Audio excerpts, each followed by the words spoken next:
In the following weeks of its death, Hanse Davion received a head of state's funeral and was buried in the Davion family crypt in the Royal Palace grounds on New Avalon, with numerous delegations across the Federated Commonwealth and major houses showing up for the event.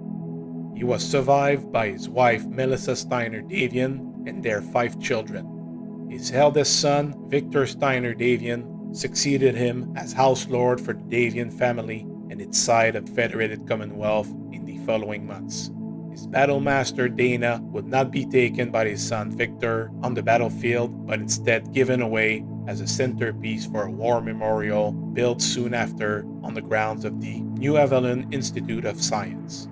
While Hanse Davion's legacy is mostly centered on his military successes and embracing the vision for a new political spectrum concerning the inner sphere during the final years of the Third Succession War, many also put the blame for the ravages and widespread destruction of the Fourth Succession War and the War of 3039 entirely on his shoulders. The same could be said about his personal interest to turn back the down spiral of lost technological knowledge across the inner sphere since the fall of the Star League.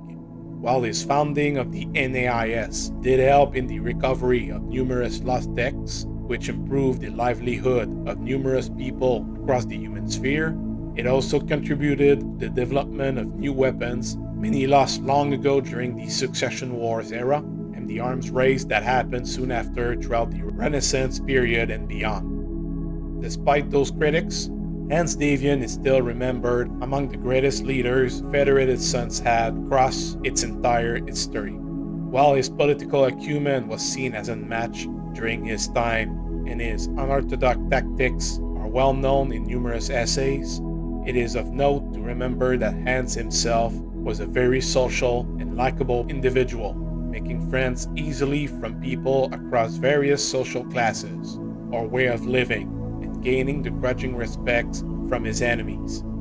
It is especially ironic to recognize that many leaders of the following generation across his rival states will be inspired by him and try to emulate his way of thinking. It will be his offspring that will end up falling short on that aspect, instead inheriting some of his best and worst traits to the extreme, from the naive noble warrior to the ambitious political schemer. In the following decades, most of his tremendous successes and work done ended up being wasted away, the worst being the centralization of his nation's political power in the hands of the first prince and any loyal retainer that were left unchecked autocratic tendencies, which led to the Fedcom civil war during the collapse period. Even as the inner sphere is now entering the L Clan era, the Federated Sons is barely on the road of recovery from the poor management his numerous successors did with his legacy. However, people across the Federated Sons are still remembering fondly what they are now calling Hanse's Golden Age.